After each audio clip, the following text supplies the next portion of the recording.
Ladies and gentlemen, welcome back to Forbidden Radio, Season 3, Episode 1. What's going on, guys? How's it going? Long time no see. I'm Yeah, glad to yeah, be yeah. back. Yeah, it's good to be back. Since our last episode, we've kept in touch with each other, but only briefly. We've all been involved in a lot of different things, both personally and professionally. Yes, sir, It's been a yes, busy sir. few months. It's been what, like a month and a half? I don't know. I've I lost think track of so. time. I think so. Wow, Angel, just constant professionalism. I love it. Just Yeah, constant, right. Thank you. He's constant like, professionalism. he's like, I don't know. I was, I was done with you motherfuckers a while ago. No, I just have no concept of time. No, I feel I that. mean, that's fair. All right, It only so gets worse as you get older. Oh God, I I've can't wait. noticed that. It's funny, at my job, normally it goes pretty fast, but there's days where it goes slow. You know what I'm saying? And it's just like, dude, what the hell? Like, this usually Mhm. doesn't drag like this. So, Oh Right. yeah, there are some days at work where it's like this work day has been a week long. mm-hmm, mm-hmm. All right, so let's get some housework out of the way. House cleaning, I should say. Um, we released These Lies End in Death, which is a comic written by our esteemed comics chief. Comic was it chief? What do we call her? I don't remember. The What's her? chief editor in chief of comics. There Editor in you chief. go. That's what it is. That's how you can tell I'm not all there right now. It's really good. Issue one's out. Is issue two should be coming out soon, right? Or is it already out? I forgot. I don't think it's out yet. No, Yeah. it's not out yet. Yep, and it's the story by Seth and the artwork by Kareem. Mm-hmm. So we have that to look forward to. And then Luke, what have you been working on, buddy? So I work on a lot of things all the time, but coming out soon this summer is going to be the first of a spin-off series of the old universe called Cleansing the Bloodline. Mm-hmm. The first book is Cleansing the Bloodline Ascension, and it takes place on the planet of Jargoomba and follows a young hunter named El as he struggles to find a place in his tribe and define who he's going to be as a man while he rallies allies and new friends against the tyrannical rule of the chief of the tribe Arum Ra. And I'm super excited about it. Yeah, it sounds exciting. Don't you love those sci-fi names that you just gotta like? It sounds better in your All head. right, so Lock in the sale. all right, so like check it out. Like I mean it's well known to anybody who's been following Forbidden Origins that we have like a legit linguist that's creating the Atarian language. Mm-hmm. And when he first joined with Forbidden Origins, I hit him up with a message, um, asking like, what is it called when you have like a naming convention? Like different cultures have different ways that they, name their children and stuff like that. And I was like, what is that word called? And we got into this big long conversation about like naming conventions and cultures and like how people live affect language and how language affects how you live and all this other kind of stuff. The word is anthroponymy, Mm-hmm. Mm. by the way. It's a lot, and I have a hard time remembering it. But he's the one that helped me form the anthroponymy for how the Jargoonians like name all of their children and everything. So like all of their names like have consistency and it makes like sense in the lore of the world, which is just like a really cool like layer to add to everything. Although it's an absolute pain in the ass to remember the lineage of families now Mm-hmm. because like the way it works is like you have your birth name, which is like so like L, like his name is L. That was the name his parents gave him. Yeah. And when he earns his adult name, he will take on the last part of one of his parents' names. So his name will change when he Mm. like earns his name. So like I have to remember all of these things when I was like, okay, so if this person's name is this, that means either their mother and their father's name ended with this particular part of their name. And it's like a really complex thing that no one's going to care about but me. Mm-hmm. No, So I feel like that's the type of stuff though that like if you do dive in, like once the book has like fan base, a reader base, that's just like one thing that they'll like extra about it, right? Like the effort that you put in for that. Yeah, I'm super excited about that. Sorry, no, I And we cut got you some off. cool oh, artwork that's going to mhm. come out soon. And there's going to be some, hopefully, like Q's been working on the cover, and I've seen some of the the renderings of it as it's like forming, and it looks really awesome. I can't wait for it. Amazing. Yeah, Q does a really good job with the covers. I think what he's done three, basically all three for the three books we released. Yep, I think he's he done did book one, book the two, one and for these lives. Echoes. No, he didn't do. Yeah, I think Kareem did the cover for These Lies End in Death, but Yes. Q Gotcha. did book one, book two, and Echoes. Okay. Cool, cool, cool. Any? I'm sure there were Earth, ancient Earth, or like native tribes that like influenced you for writing this in terms of like the naming stuff and all that. So for their naming conventions, no. Basically, like I had the name for the main character like in my head, like it's been in my back pocket for like literally years. Mhm. I've just never found a good place to use it. So I came up with the name first, and then I designed the rules by which that name worked, Hmm. Gotcha. which You sometimes you gotta work just works backwards. best. Mhm. Yeah, but as far as like cultures, it's so in my mind, like this is so like for anybody who doesn't know, Jargoomba is basically a post-apocalyptic type planet. Like in their prehistory, they were just coming into like the Middle Ages as far as technology. Like they were discovering more complex machines, like levers and pulleys and all that sort of thing. Like it was very medieval type technology. And then the moon Drader crashed into the planet for unknown reasons. Mhm. And it sent the entire world back to the Stone Age and killed like 95% of the population, released toxic gases all over the planet. And the survivors of all of that are still very much like in that survival mode. Like it's very like Mad Max Middle Ages type kind of vibe, and that's kind of like how I wanted to keep it for at least the first part of the story.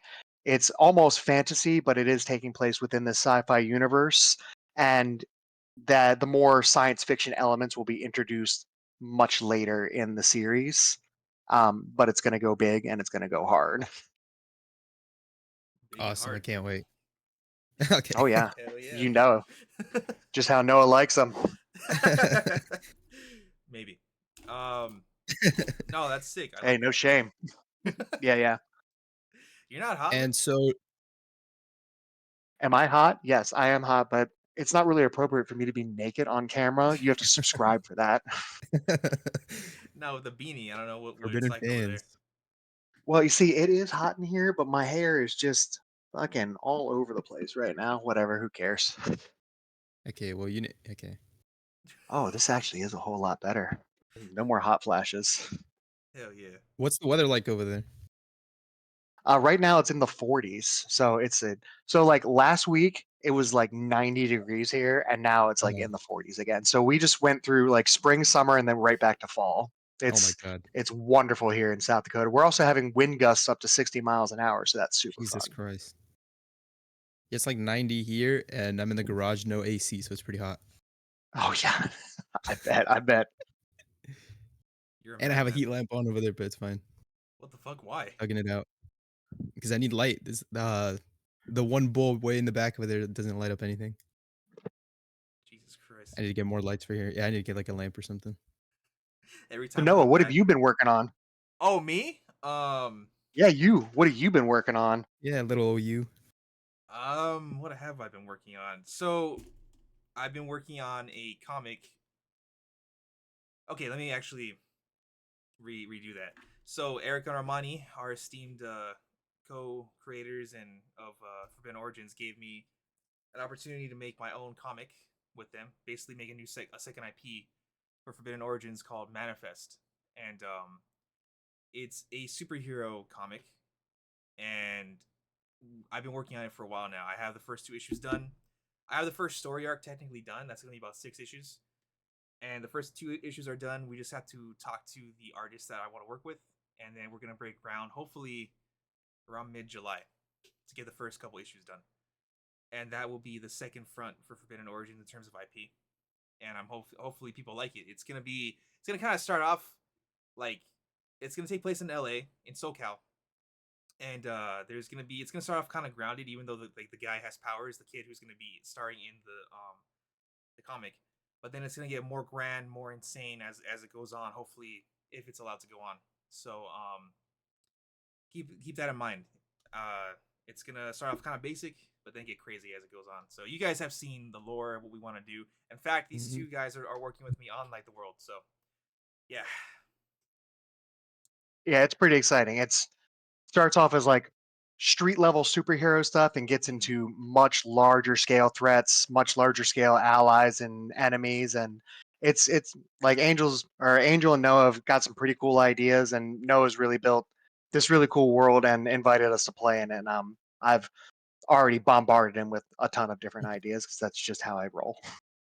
Yeah. I guess we could say vampires, werewolves. That's gonna be a hint to what we're gonna be dealing with after this first story arc, this more grounded street level story arc, and then it's gonna go from there. Escalation is the name of the game, basically.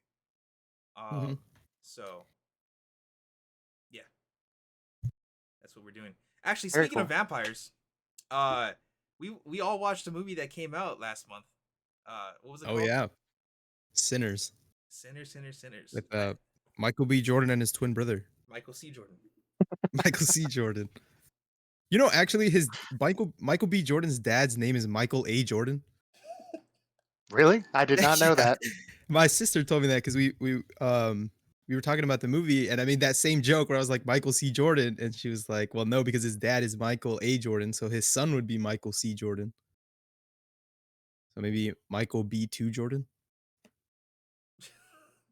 That's so It dumb. would yeah, B1, B2, and then Michael, and then his son would be Michael C. Exactly. Okay. Anyways, what'd you guys think of the movie? Just keep the family tradition going. Yeah, the naming convention. I already forgot the word for it. Anthroponymy. Anthropodemy. There we go. What did I think of Sinners? Yep, I yep. walked out of that movie for the first time in a long time with goosebumps, and I was Mhm. really invigorated in writing. In terms of writing, I wanted to get. I got Dude, home no same. and I wrote a bunch of shit down, like a bunch of like ideas, not just for Mhm. Manifest, but for like the old universe and like just ideas that I had, you know. So yeah, Yeah, this is like the first movie since like Endgame where I actually stayed to watch all the credits, mostly uh-huh. because I didn't actually expect there to be an end credit scene or a mid credit scene. I was just listening to the great jams at the end, Oh and yeah. then like the scene started, and I was like, oh, I got to stick around for this. Yeah. Mm-hmm. Oh my god! Speaking of jams, dude, the music was fucking fantastic. Mhm. Amazing soundtrack. Yeah, that was it was not what I was expecting in terms of a horror movie. Like I was expecting like a vampire horror movie. Like when I saw Mhm. the first trailer for it, I was like, okay, like it's a horror movie. Like the first, like the sneak peek trailer was very ambiguous, Mm-hmm. and I was like, okay, so is this going to be like a slasher horror trailer? Where because I saw a bunch of white people outside of a barn with like they were doing a jazz club or a juke joint on the inside, and I was like, oh, so this is going to be like this is going to be like a KKK like slasher kind of thing, isn't it? And then I saw the second trailer, I was like, oh, vampires. Okay, cool. Let, let's do this. Mhm. And it was just it blew my mind it blew my mind away, especially the scene. I spoilers for anybody who hasn't seen it. We're probably going to spoil some things, so Yeah, for go sure. watch the movie and then come back and listen to the rest of the episode so you can hear our opinions on it. But the scene where Sammy started playing and it started bringing up all of the ancestors, Yeah. both present, like past, present, and future. Like when that scene first started, I was like, "This is really weird." And then, like as it went on, I remembered what they talked about in the beginning of the movie with the African folklore, and I was like, "I get it. Like this is cool. Like I like this vibe. Like it works. It all works really well." And like it just the whole movie worked really well for me. And Remick as the villain, like he killed it Mm-hmm. as Mhm. he killed it as a villain. Oh yeah. So I went into it blind. I had not seen any trailers, had not heard anything about it. I'd heard the name and that it was about vampires and that's it. And my girlfriend actually wanted to go watch it. And so I was like, "All right, let's go." And I'm normally not into horror movies, you guys know this. So Yeah. I was kind of like iffy about it. I was like, I don't know. I don't know if this is going to be for me. Um but and I got by that first jump scare right at the beginning. where he's like walking into the church and he has like a flashback. I was like, okay, I see what type of movie this is gonna be. I'm gonna be jumping out of my seat the I don't know. whole film. He's like, ah! But So yeah. yeah, But no, it was really good. I really loved Smoke and Stack as like the characters. I like how they had like their color coordinated suits and everything. Yeah. yeah, yeah, Very well written characters. Very good storyline. The yeah, and atmosphere was amazing. yeah, Michael B. Jordan like killed it playing Smoke and Stat because Mhm. whenever he was on screen as both of them, he was two very distinctly different characters Yep. to the point where I forgot they were being played by the same person with some like Mhm. green screen and CGI and all that. Like he did a really good job of portraying both of those characters in the same space at the same time. Yeah, he had good chemistry with himself, Yeah, which he is really did. impressive. Yeah. The that movie, I keep saying it is why like storytelling is so important. Why movies are so important. It's just it's very much you had to go to the movies to watch it kind of movie. Mhm. My dad, I watched it a second time with my dad, and he's very much into like movies and stuff too. He's a cinephile. He came out as well. That's the best movie I've seen in the past 10 years. I'm like, Wow, I agree. Like that's high praise. I love Marvel. I love all this other like pop culture stuff that we watch, but like that movie, it just completely blew it like everything that the major juggernauts have been making recently out of the water, in my opinion. Yeah, and it's an original story and it's become like a juggernaut Mhm. of itself in the box office. Like it's really killed it in the box office. Which I think that's what's gonna bring back movies is more original stories, which we haven't been getting much of lately, but I feel like I'm seeing a return. I feel like I've been enjoying going to the movies recently, Yeah, and I've liked every movie that I've saw. yeah. 2025 is gonna be a really good year for movies. I think. You know, Oh, yeah. Oh yeah, especially in the horror genre. There's a lot of good horror movies coming out this year. Weapons looks insane. Did did you guys watch Until Dawn? Nah, it's No, No? no. no. No, Like really? Oh, okay. no, because I don't know. I can never get into the games. Mhm. And then I was like, I don't have like an attachment to the games. I don't feel the need to watch it. Then I heard it wasn't like Uh-huh. as good as it could have been. So Okay. See, like I really like the games and I like the studio that does those kind of like choose your own adventure type games. mhm, But as soon as I saw the trailer for the movie, I was like, the the concept of the games is, your choices have this like this butterfly effect that could change in all of Mhm. these different ways. And there's not like limitless options because they're all programmed in a certain way, but it's very personalized to the player of the game. And I didn't really know how they were going to try to pull that off in the movie. And then I heard they were, and I haven't seen the movie and I could be getting it wrong, but they were doing almost kind of like a time loop sort of thing. Mhm. That's And exactly what it is. I was like, nah, this ain't gonna work. And like Oh, just okay. based on the reviews that I've seen, like I was like, yeah, I'm glad I didn't take my time to go watch it. And like I was like, it's hard to go to the movies these days. Like I gotta pick and choose carefully. And if it's gonna be between Sinners and Until Dawn, I'm gonna pick Sinners. Like an Yeah. original picture, like original story, I'm good. Horror movies, horror movies like from translating from video games to movies have like historically not done super well. Mm, Resident gotcha. Evil. That's exactly what I was Resident thinking. Evil. Yeah, Resident Evil. I mean, they made tons of money with the Resident Evil movies, but they were not like the games. Right. No, see, I didn't know anything about Until Dawn. I've never played or seen anyone play the games. I went in completely blind again. No, I didn't watch any trailers or anything, and I thought it was okay because I like the idea of like those time loop type of movies. And I thought as just like from that perspective of as a time loop movie, I thought it was pretty good. And I Um, mean, hey, like there are people that still like the movie. I might enjoy it if I knew less about like the games. mhm, And like the time loop thing in and of itself is not a bad concept. Happy Death Day and Happy Death Day 2 mhm. are both like time loop horror movies that were done really well. Very fun to I watch. love those movies. Yeah. Oh yeah. I've also just been told that I'm easy to please, especially when it comes to movies. Like you just like every movie, and I feel like that's pretty true. So I'm probably not the best judge of how good a movie is. Which is funny because you don't I watch mean, anything. So But I think that's why, because I think like I haven't seen anything that's like too good, so I have like no reference point for it. So I'm just like, oh, So movie good. so I got a question. What is a movie that you guys either like walked out of or almost walked out of that you saw in theaters? Hmm. The Smurfs. Smurfs. Care to explain? It's fucking just it just was not good. Um, It just was not it just wasn't good at childhood all. ruined. Yeah, I used to watch that on Boomerang, and Hmm. I mean, I don't know. It was just cheesy as fuck. I don't remember everything. I know Neil Patrick Harris was in it, and it came out. I think I was in high school, and I went with my family, my little sisters, and I was like, I kept going to the bathroom. I just kept hiding in there. I was like, man, this sucks. What the Just hell? like, oh man. I feel like kids movies could be should be a lot. They should treat kids like they're people. Like a lot of Right. 80s kids movies did that. 90s kids movies, they treated kids. They didn't treat them dumb. They treated them like they were, like people. And Hmm. Yeah, I don't know. They just, oh shit. Anyways, the Smurfs, yeah, it just wasn't like that. It was just so, ugh, you know. So It's like brain rot yeah. almost, where it's just like like funny, loud for kids type of thing. yeah, it was brain Bare rot minimum before brain rot story. was a thing. Right. It was the Skibidi toilet before Skibidi toilet.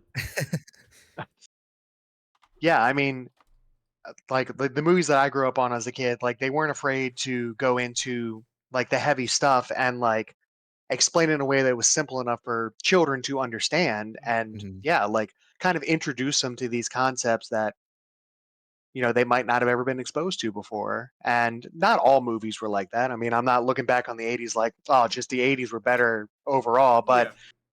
it seems like these days they stray away from those sorts of things and instead just make like loud colorful pictures to so they can suck in your money. Like That's it. That's Yeah. all Minecraft. they want. Yeah, like Minecraft. Okay. Whoa. Slow down. The movie. The Minecraft. movie.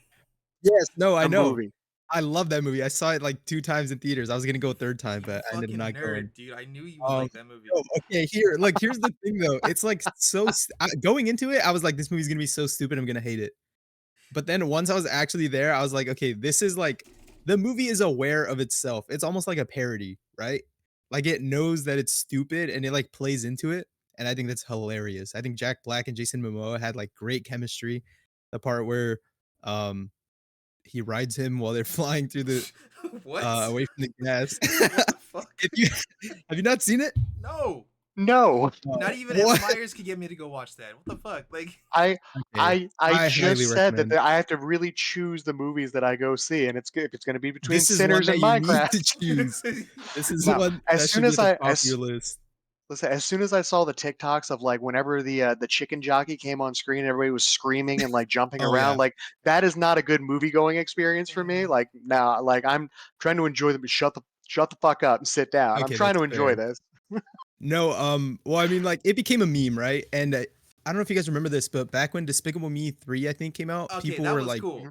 That was kind of there was, cool. like, teenagers going in, like, suits and stuff. Yeah, yeah. They did I that mean, for that's Minecraft fine. as well.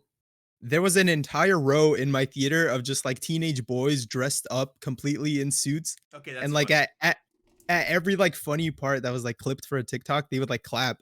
Like, respectfully, though, they weren't, like, obnoxious about it, but they would just, like, Well, that's clap. good. And then at the end, they all got up and, like, shook hands with each other. They, like, went down the line. It was pretty funny. I had a good time That's watching cool. it.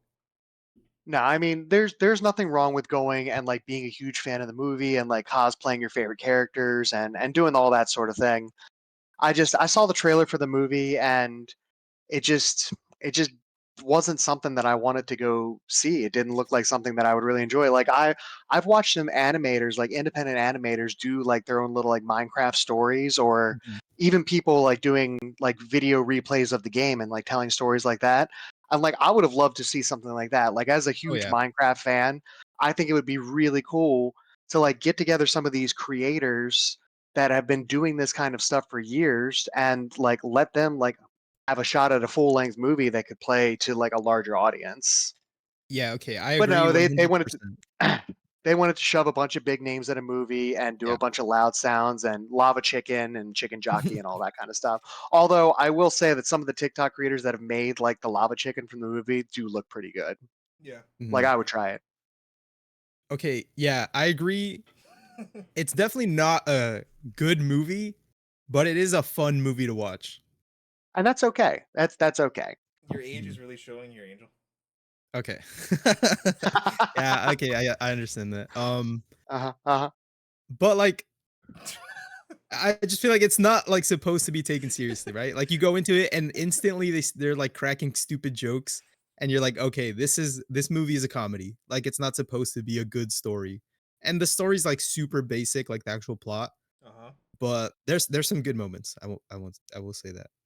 I know. And like I know that me, if I had gone to go see that movie, I would not have enjoyed it Mhm, because it's just a little like I don't get I, like I watch a lot of dumb movies like mhm. stuff like Anchorman and stuff like that are just like way outrageous parodies. But I don't. It's just one of those things. I had a bad taste in my mouth before even going it. Like there was no. All I would do is I would take my wife to the movies, and then afterwards I would have shit all over her movie that she enjoyed Yeah, watching, and complain like about it the whole time. that's not fun for anybody.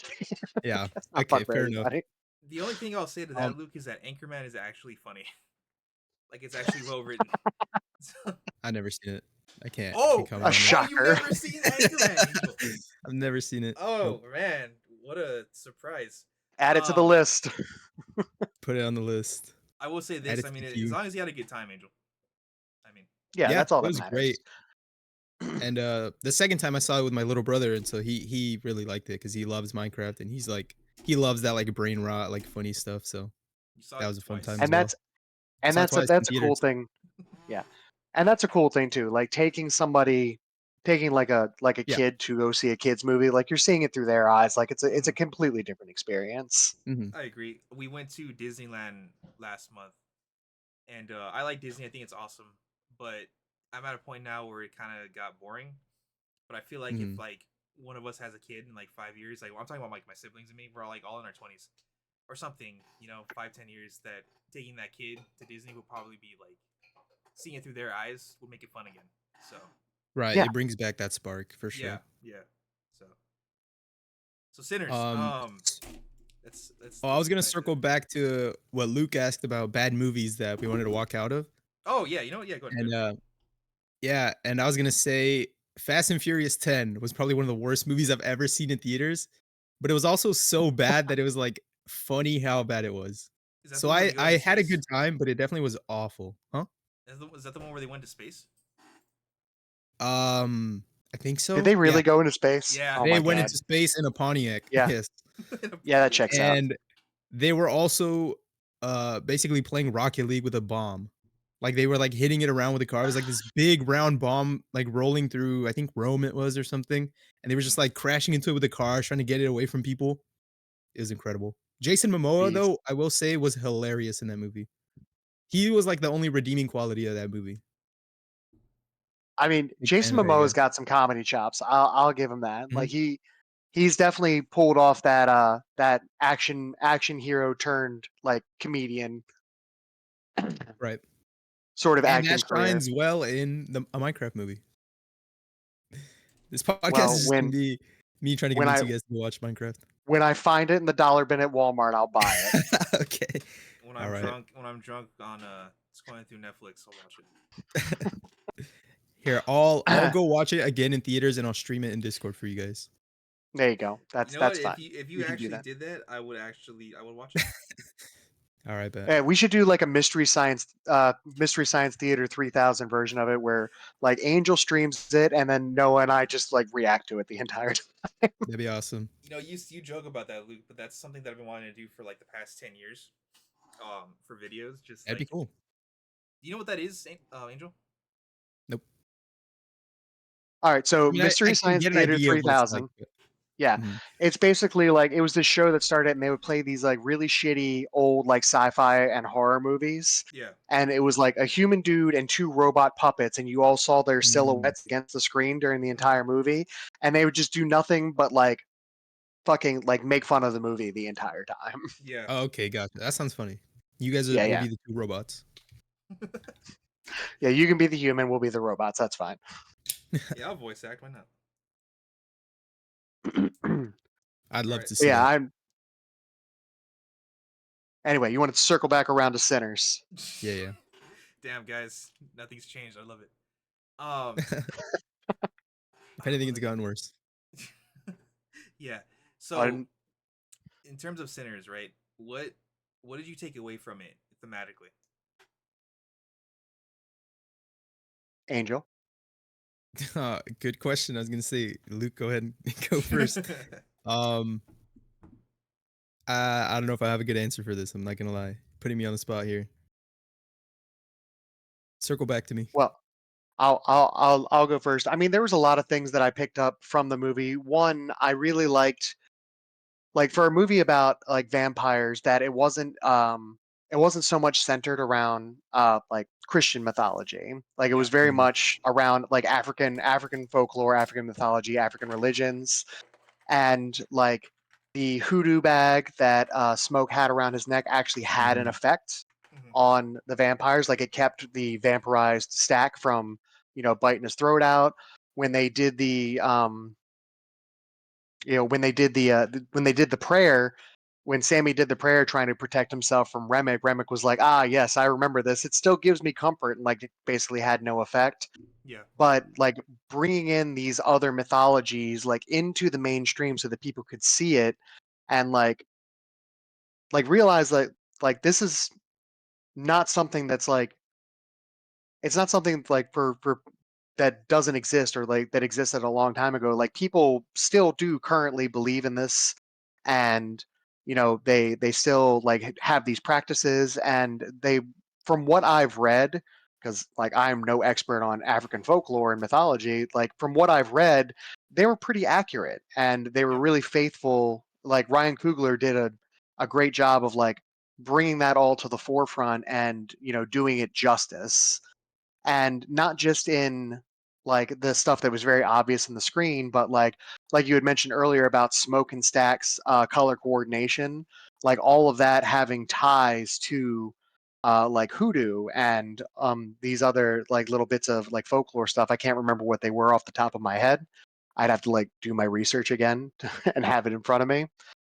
But I also liked the kind of like this theme of like choosing your own path, though it may be dangerous, and then choosing the safe path, but like denying who you are as a person.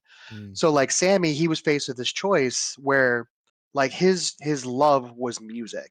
Hmm. Like, that's what he loved, that's what he wanted to do. And like, he literally had this supernatural gift for music. Like, and it was displayed in the movie. Yep. But with that gift came dangers, which was like Remick and the vampires being drawn to his power. And at the end of the movie, he had that choice of whether he could pursue his dream and keep like pushing into his gift, or he could take the safe path, deny who he was as a person, and choose colonization Hmm. and be safe. Like, he would be safe if he just chose to forsake like everything, like all of his ancestors and all that kind of stuff. And he didn't forsake that. He chose to go down the more dangerous path because that was who he truly was. And honestly, I didn't expect that. I expected him at the end of the movie to choose the safe path, because that's what I've always seen in horror movies, is people turning to the Christian faith in order to protect themselves from evil. But he didn't, and he was still fine. He still lived to be like a super old man, Hmm. and he was perfectly okay. And on on that same note, like, Remick to me was a very sympathetic villain. Like, he Yeah. wasn't mhm, like a mustache twirling, like cackling evil guy. Like, he was there to find community. And that's what he wanted, because his family and his culture was taken from him by colonization as well. Like, he was very much in the same boat as as all the people at the juke joint. It just, he's a few centuries older. Like, the Christians came and like hunted down all of his people and destroyed that his pagan beliefs. And here he is centuries later, he's still trying to find that. Like he is not a hateful person. Like it's really funny how much they've memed it on TikTok where they're like, "Oh, are you clan?" And he's like, "Sir." Yeah. Like that actually genuinely offended him because like he was not a hateful person. He wasn't there because he hated these people. He was there to find community, and the reason that he wanted Sammy was not to like gain power and like grow his influences so he could connect with his people again, Hmm. because Sammy's power brought connection to the ancestors, and Remick didn't have that because he couldn't die. Hmm.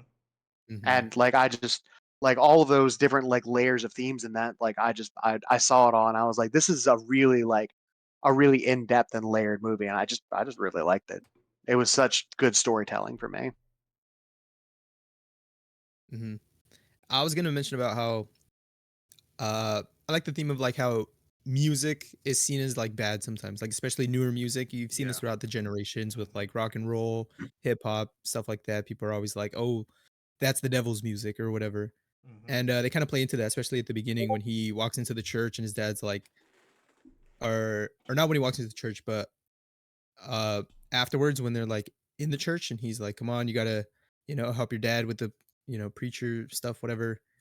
Um, he's like, "Put down that guitar." And then also I like how the guitar that the Smoke and Stack give him, we later on learn that it actually belonged to their father who we know like used to abuse them and stuff. Yeah.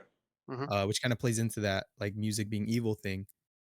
Kind of shows that the guitar is like a totem of like that, the evil man that their father was, as they say.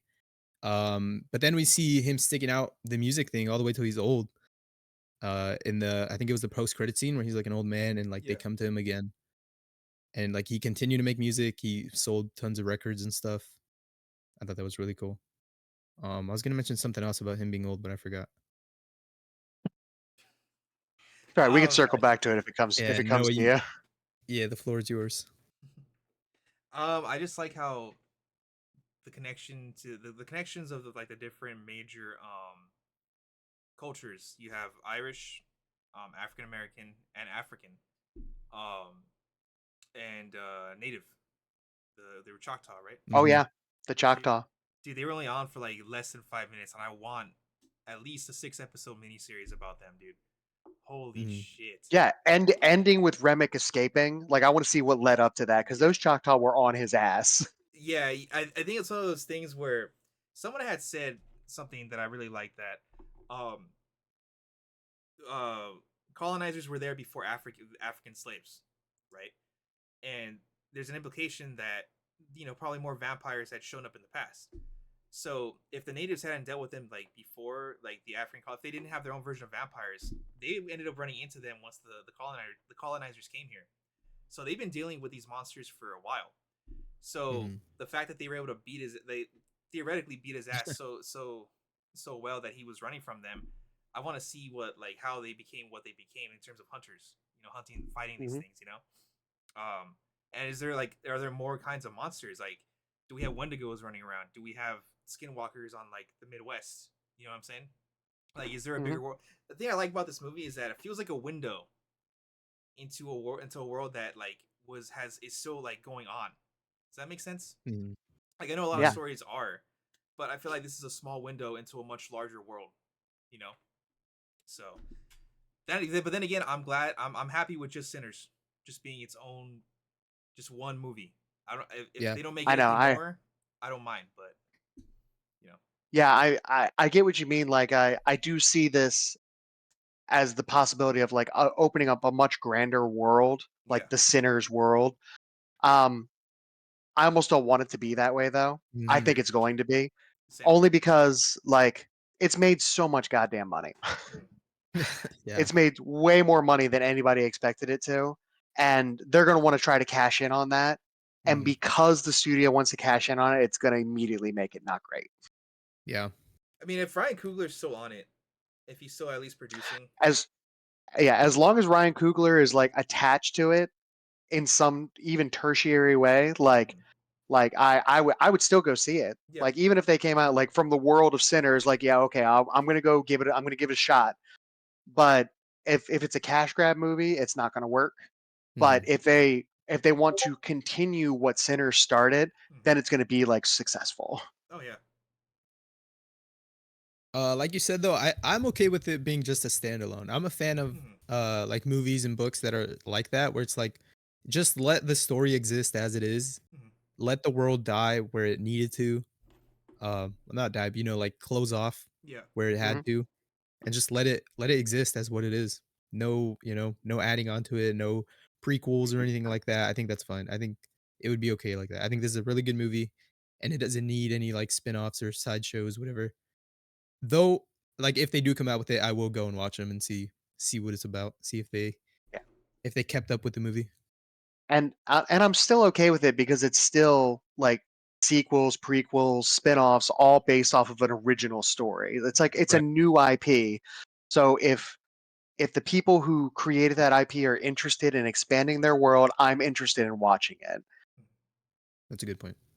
Yeah, I'm it's funny because I kept seeing people complaining, oh, why, how come they didn't give much more backstory to the Native American hunters? Why didn't they give more backstory to this and that and that? It's like, well, as a writer, right, you kind of have to be like, okay, we can't, the audience can't be that dumb. Like, you have to leave some things up to Mhm. interpretation, you know?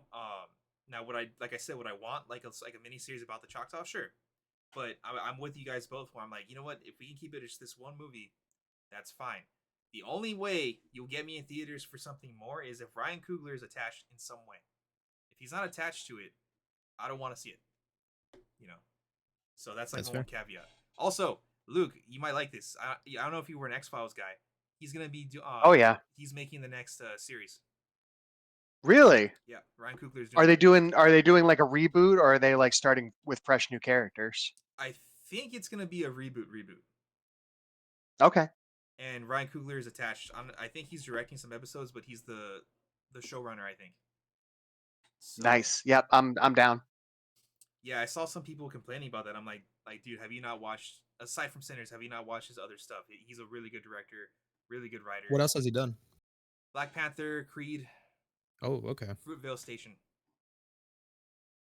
So probably Michael B. Jordan's going to be in it because all of Yeah, his that's what big I was Yeah, stuff gonna has say. had him. yeah.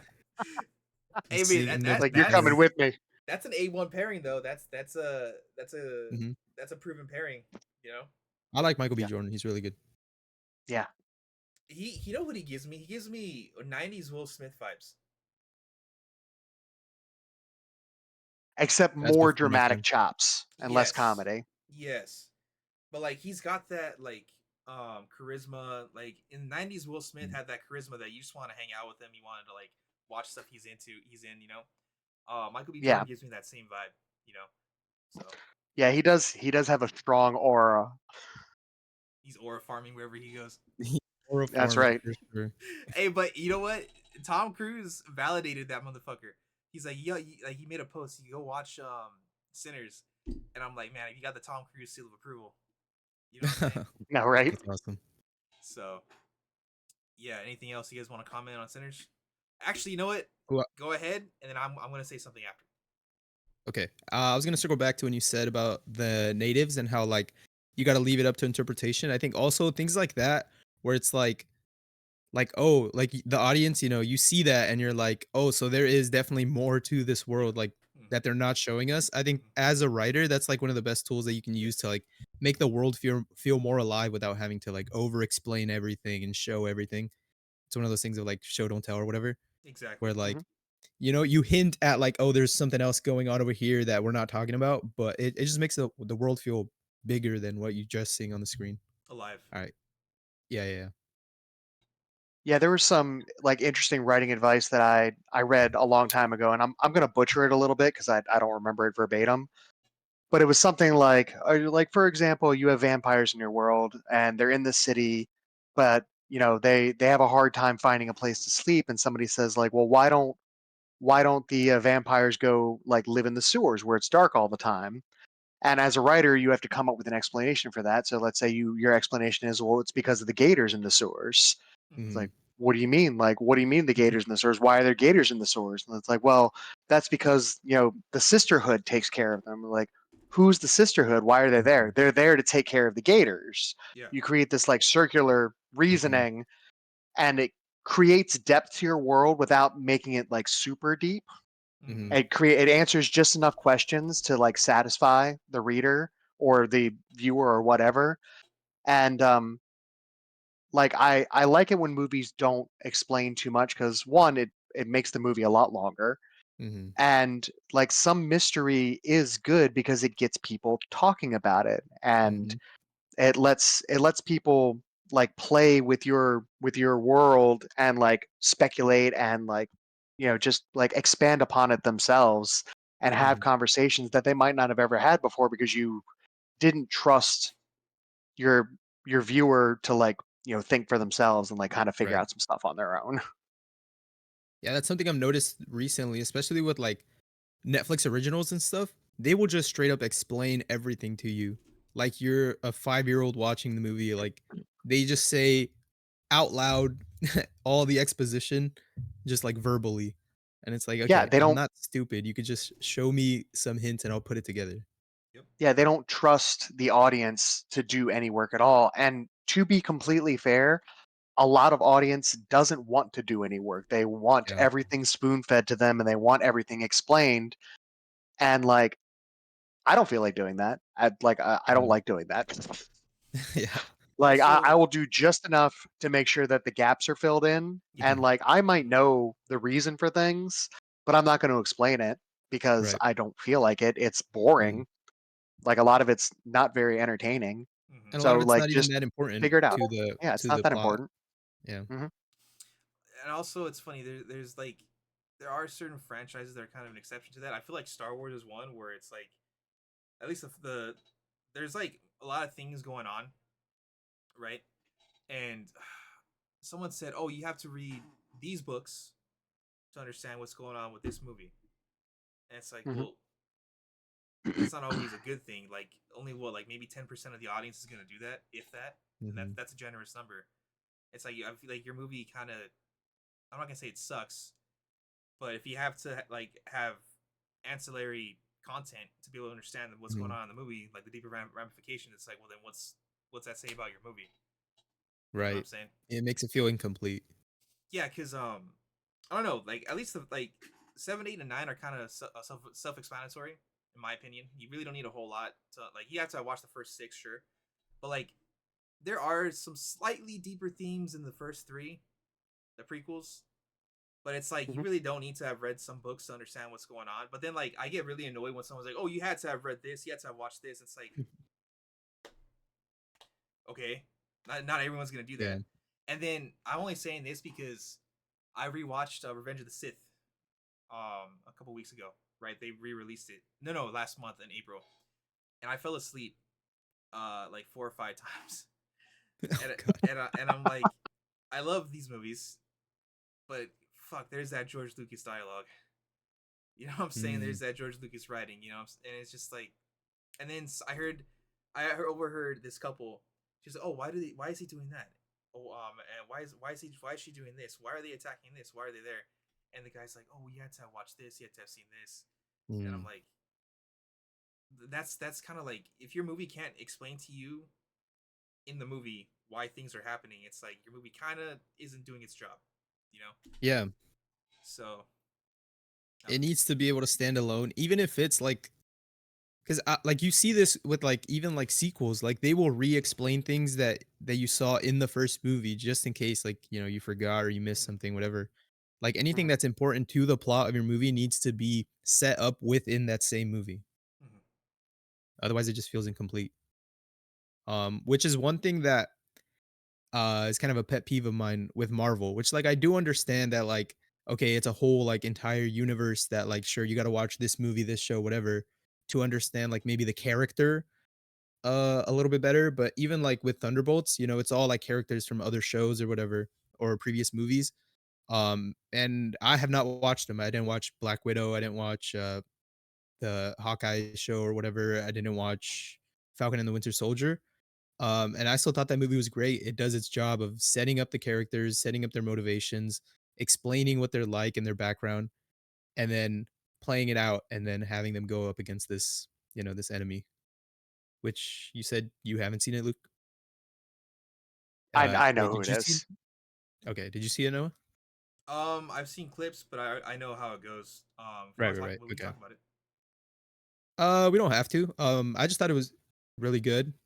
I don't have much to say about it. I'm not the biggest Marvel fan. I used to be. I'm kind of getting back into it now. This movie kind of like re-sparked it for me. There's a post-credit scene in the movie that's kind of setting up some future stuff with other characters that I think is going to be It really al- exciting. it always is. Yeah, always with Marvel. But this one I'm really excited about, and I'm looking forward to seeing Fantastic Four and like the new Avengers. I think they're gonna be really good. I think Marvel's back. It's official, guys. Andrew said it. uh, I I claim, don't know. calling it right now. Marvel's back. We are so back. I don't know. We're so Hype I as mean, back. I've heard great things about Thunderbolts, and I'm Mhm. happy that it's doing well. I probably won't see it in theaters. I'll wait, That's fair. and It'll be on Disney Plus I'll soon. I don't know if you have that. Yeah, within like I a don't month. subscribe to Disney Plus. Oh, okay. I don't have Disney Plus. I'll just wait. I'll get the entirety of the movie in clips on TikTok eventually. That is true. That's very true. The modern way to watch a movie, I guess. I will say this. When I said a big year for movies, I meant it. Like we have some really good blockbusters coming out. Um, Fantastic Four, Superman, Jurassic World, Oh, Weapons. Jurassic World looks really good.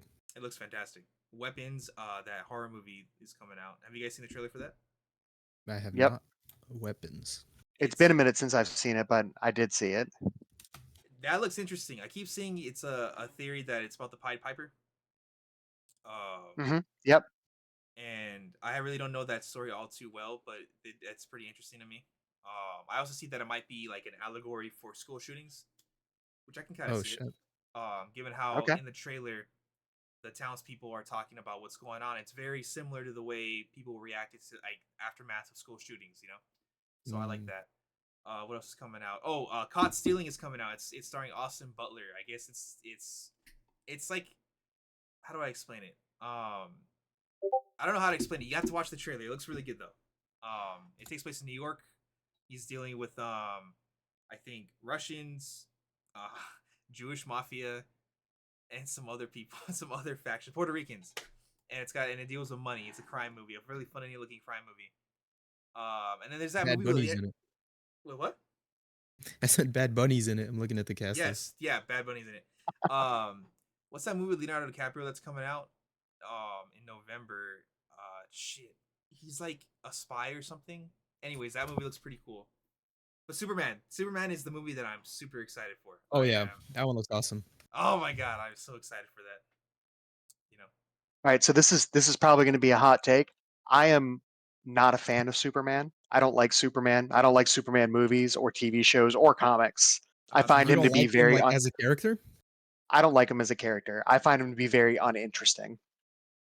However, I watched the trailer for the new Superman and I would actually go see it. I was like, this actually looks really cool. No, I get it. It's one of those things where it depends on the writer and how he's being written. He could be fucking boring. I get it, but there's other stories like All Star Superman where he's just a wholesome guy. To me, okay, when they announced they were doing a new Superman movie and rewatching Man of Steel, I was not. I was kind of afraid of whoever was going to take over because those Mhm, fights were insane. It was basically Dragon Ball Z with Superman, and I Mhm. just whoever was going to take over is going to have a hard time doing it.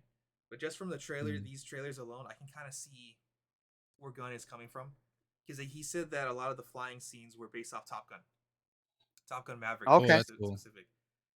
That's So cool. I can kind of see them working. And we can see a few glimpses of him fighting in the air. He's fighting that guy in a suit in the most recent trailer, the Mhm, Hammer of I think Bavaria or something like that. And you can kind of see the influence there. But yeah, no, this one I like the way he's being written so far. He could tell he's very emotional, but he's also like he cares about people. You know what I'm saying? mhm, Mhm. He's not just gonna be like the yes sir. You know, mhm. he's gonna be a dude, and I like that. You know? So Speaking of fight scenes, that was another thing that really set out to me with Thunderbolts. There was one fight scene. They're like trapped in this vault, and there's like four, I think four people, like all fighting each other at the same time, and the choreography was just amazing. Like it just flows so smooth. It was like Walker, the dude from like the new Captain America or the ex Captain America, U.S. and agent. U.S. yeah, agent. and Yelena, and then these two other characters that I'm unfamiliar with, but the way that they were fighting was just amazing. Like Ghost whoever did and that choreography was Taskmask. amazing. Yeah, yeah, yeah. I have issues with Walker right now. I've been seeing like Was that? a lot of glazing of John Walker Mm, because okay. Oh yeah. yeah. So I realized something, right? People don't like Captain America. They like it's the same thing with Man of Steel, right? With that Superman and Homelander, right? They say they like Superman, but they want a Homelander, a guy who will kill, who will like use like that power in a very fascistic way. And I've Mhm, noticed that people like John Walker because he's a killer. I mean, he's a soldier, sure, he's a good soldier, but mm, he's not a good man. Does that make sense? right. Yeah, yeah, yeah. Yeah. In Falcon and the Winter Soldier, he killed a surrendering. People say terrorist, other people say freedom fighter. He killed a surrendering combatant. That combatant Mhm, was clearly surrendering, right? And people try to justify it. Oh, that terrorist, he killed his best friend, right? So he was losing it. It's like, okay, Steve's lost plenty of people. Captain America has lost plenty mhm, of people, right? But he didn't kill an unarmed, surrendering like combatant. Walker did that in the middle of a street, in front of all yeah. kinds of people, right? And people are trying to justify that, and they're like, "Oh, he's a good husband. He's a good man." Blah blah blah. And he's like, "Not really. Like, He's an awful husband. yeah, This was emphasized in Thunderbolts. There's a scene where he's like mm-hmm. yelling at his wife and his kid and stuff. Yeah, It's like, well, this guy's not a good person. yeah." And people were like, "Oh yeah, he's just like me for real." And I'm like, "That's a fake report. That's not a good thing. Yeah. That's not a good thing, dude." Not a flex. And it's really bringing out, I think, a lot of Americans inner fascists when they say they like him. Mm. And I'm like, well, no wonder certain people got elected. You know what I'm saying? Like, Yeah. you don't like Toxic good. patriotism. Yeah, you don't like good people. You just like power. You know. Mhm, We see that's the thing is whenever it's your team, any ends is justified Mm-hmm. mhm, for a lot of people. And that left, right, center, it doesn't matter. There's a lot of people who, as long as it's your team, the ends justify the means. And right. if you don't have that line where it's like, no, there are certain things that are unacceptable no matter what this person does, like no matter what, then like you're walking towards like tyranny at that point in time. Yeah, it's why And that character. and yeah, and if there is hero worship, like if you worship the hero no matter what he does, then you're doing it wrong. Mm-hmm. Mhm, Like people are fallible. I could love somebody like to the ends of the earth, but if they fuck up and they do a horrible thing, and I'm not willing to say that that's a horrible thing for you to do, then I'm doing wrong as well. Mm-hmm. mhm. I mean, that's why you can see in the movie, like after Falcon and the Winter Soldier, he got demoted from Captain America to U.S. Agent. Which, by the way, people I've seen some people too trying to justify the comic U.S. Agent. The comic U.S. Agent is a fucking racist. Like he's a massive racist. They've actually dumbed his character down in Falcon and the Winter Soldier and Thunderbolts. Like he's not a fucking like he's a dipshit, but he's not a racist. You know, and I'm like they should have kept Mhm. that. Yeah. They should have kept that because that would have been, especially with Sam becoming Captain America. Mm, yeah. That would have been a really cool dynamic. You know, but I don't know. It really bugs Hey, me. there's You know, no way that Disney would have taken that. There's no way that Disney would have taken that risk. There's I like he's Yeah. a know. hero, he can't be racist. But I will say, like it can be done well because I don't know if either of you have ever seen like American History X. Yes. That's all right, Angel. I figured. So in and spoilers for anybody who hasn't seen a movie that's like 20 years old. So in American History X, it follows like a neo-Nazi, Yeah. and he kills a black man outside of his house, and he goes to prison for murder. And while he's in prison is when he starts to question like all of these like cultish neo-Nazi beliefs that he grew up with, and he actually starts to befriend this black dude in prison who I think he works in the laundry with him, Mm-hmm.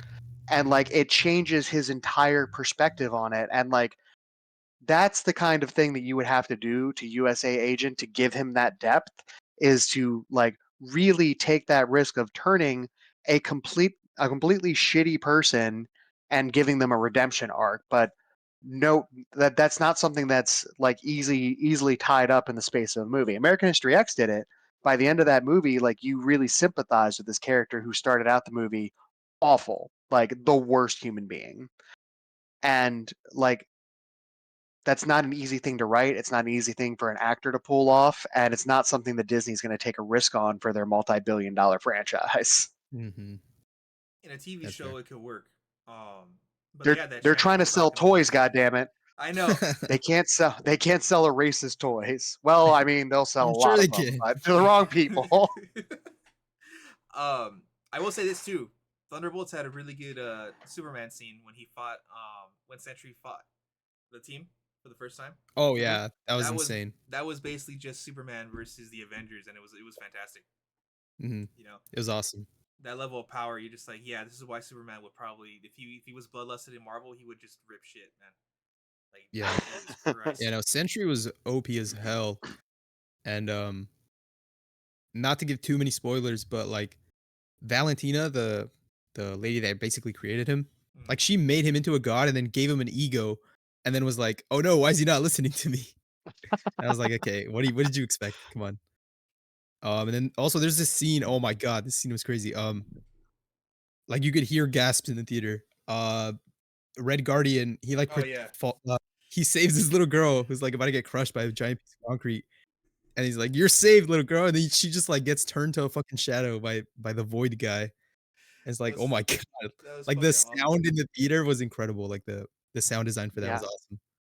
Yeah, And I did see that clip on TikTok, and it was a powerful moment. I didn't even see the rest of the movie. I was like, "Ooh, that Mhm. that hits. That That was hits." crazy, yeah. I was not expecting that.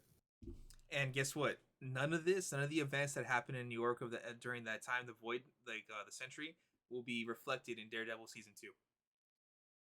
Yeah, no. I saw like memes where it was like Spider-Man during all of Thunderbolts and it was just like him like reading a comic book or something. Dude, that's the one thing that pisses me off because Daredevil Born Again was really fucking good, and Mm. I there has to be a contractual thing with like I don't know Sony or somebody where they can't be used in movies, like Mhm. Daredevil and the Kingpin because Kingpin is mayor of New York right now. Like Oh shit. he is the mayor of New York, and it's like, well, I'm pretty sure he would have noticed something like that happening, and I'm Yeah. pretty sure Nah, that he would have reflected, like in the comics, he would have reflected on that. You know what I'm saying? Um, but no. listen, unless the void iced the CEO, the mayor wouldn't care. Um, yeah, no. Have you guys watched Daredevil? No, I haven't. No. I don't have Disney Plus, so I don't watch. I don't watch any of the tertiary Marvel stuff. I just wait for the synopsis. I would say, Luke, that actually might be worth like a free subscription for a month. Daredevil, Born Again. I think you would actually I mean, enjoy I've it. heard great things about it. I've heard great. I really Born love the again. character of Daredevil, and I really like. I can't remember the actor's name. Charlie The Cox, the actor that plays Charlie Cox. I mean, Charlie Cox as Daredevil is good, but the actor that plays Punisher, I like the way that they've oh, done. John Mm. Bernthal. Yeah, and like the scenes that I've seen with the two of them together and having their little like philosophical debates with each other are it's like really powerful stuff. Like they both make like good points and you can both see like their points of view on things. Isn't that funny how like in superhero shows that's those are some of the best scenes is when characters are just talking, just Yeah, like Mhm. debating, and that's fisticuffs good is fun. writing. Yeah, exactly. That's great writing. I love That's that. I love Fisticuffs. great good writing. dialogue. So like the fight scenes is the candy Yeah. and like that the fight scenes are the dessert and like those conversations that like make you question things and make you think, that's the meat. That's the Yeah. meat and potatoes of Yeah. like telling a story. Yeah, I'm gonna be honest. I'm usually not a fan of like fight scenes, which is why I don't like a lot of action movies or like fighting animes.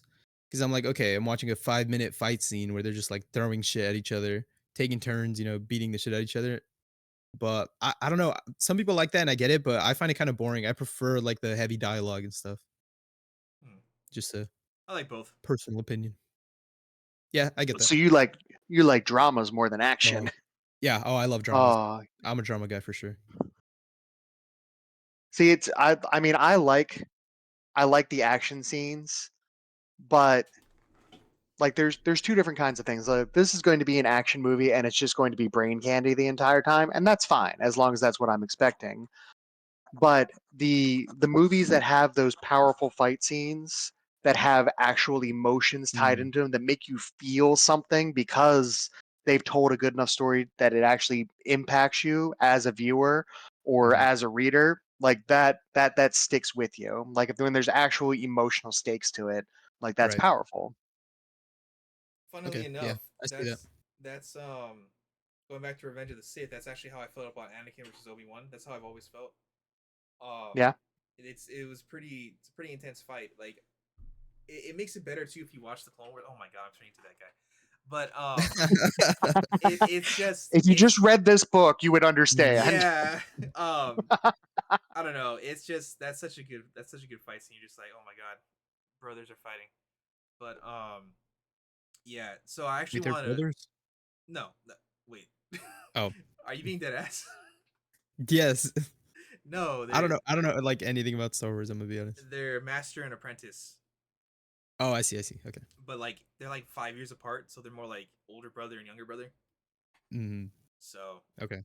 nah, no, like Gotcha. more like 10, but it's still whatever. It's more Um, like 10, yeah, but I still pretty was. They close. have a close relationship, I see. You know what's funny, Angel? What's How do funny? you think Padme Amidala is when she first meets Anakin? Padme, that's his wife. Yeah, Okay. How old was Anakin? 10. That's what Am I we're. allowed to ask questions? Yeah. Um, I have no clue. Like I don't She even know what she was like 14. she was 14, he was 10. Is that what you're Yeah, saying? Wait, in real life or like in the movie? I'm confused what your question is. in the movie. I don't okay. Wait, Wait, I don't So understand what this the is supposed to character be. of Padme was yeah, 14 years old when she met her future husband Anakin, who was 10 when they met. yeah.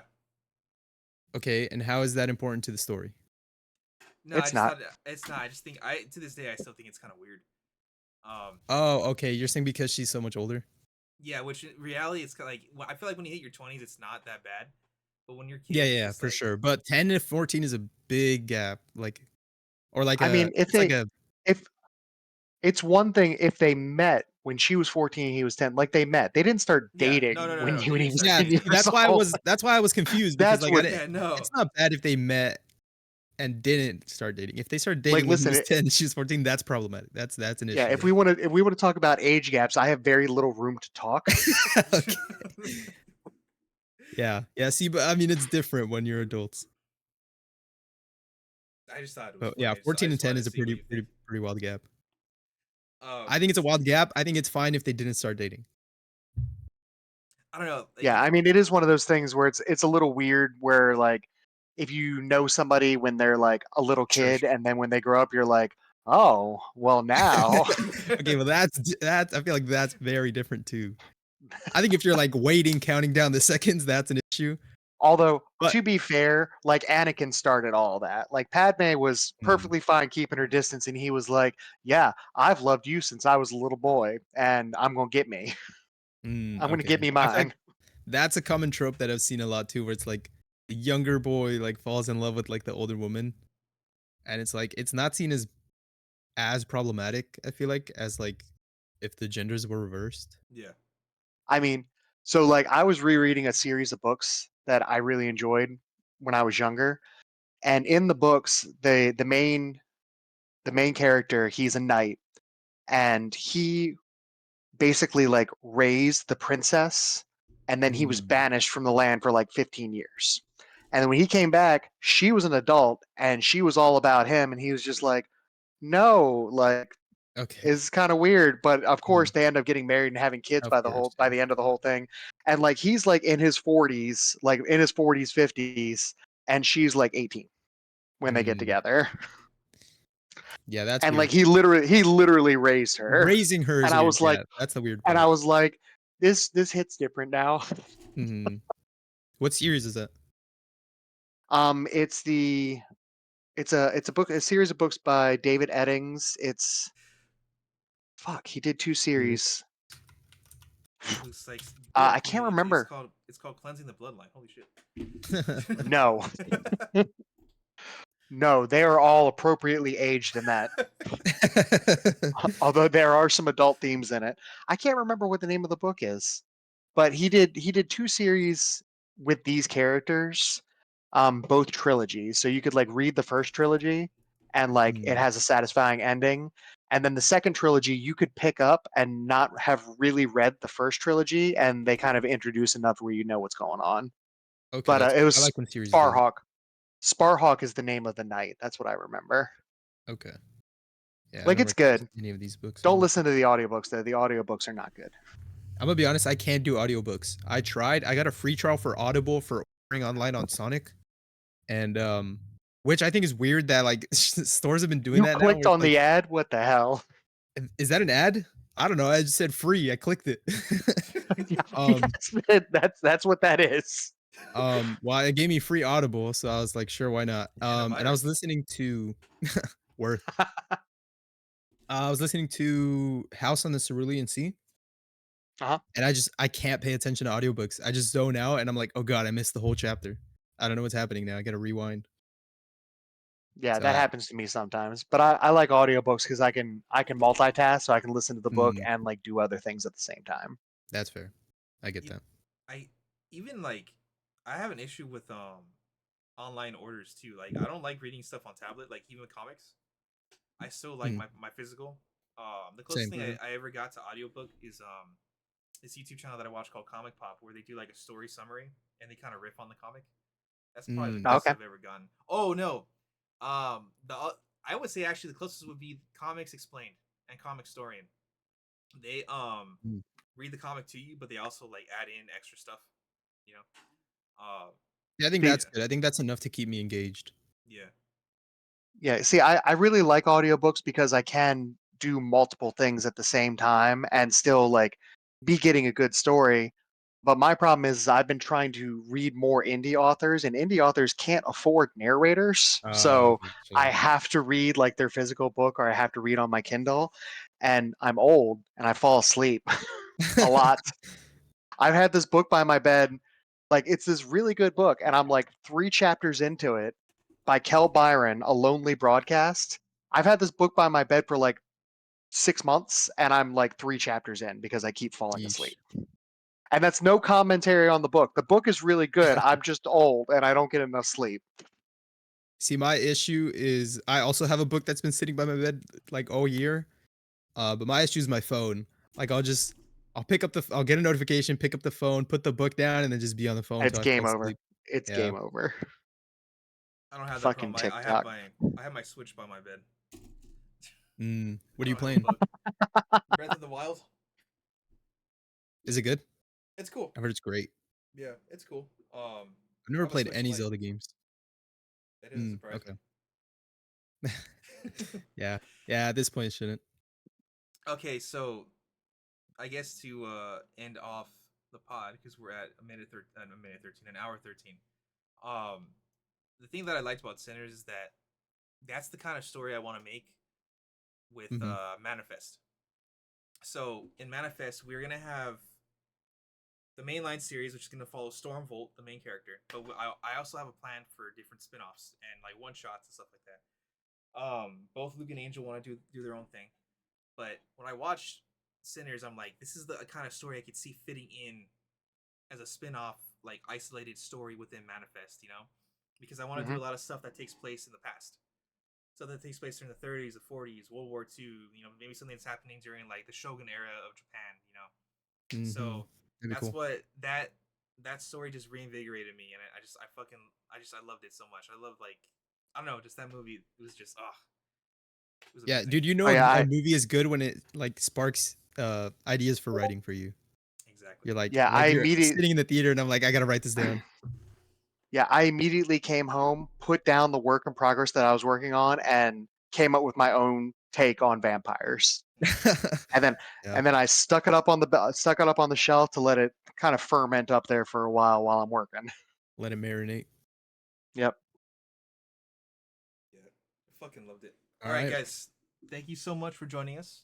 You can follow us on all our socials. Thank you for sticking with us for season 3, episode 1. And we have how many episodes are we doing? Like 8. I believe we said 8. Yeah. Yeah, and we're gonna have Yes, yes. some guests on, some originators, some other authors. So look forward to that, guys. And go follow Forbidden Origins, go to their website, subscribe to their mailing list, and keep an eye out for Cleansing the Bloodline Ascension coming out this summer. Yep. Check out our books and comics. They're also on the website, forbiddenorigins.com. Thank you for listening. We'll see you guys in the next one.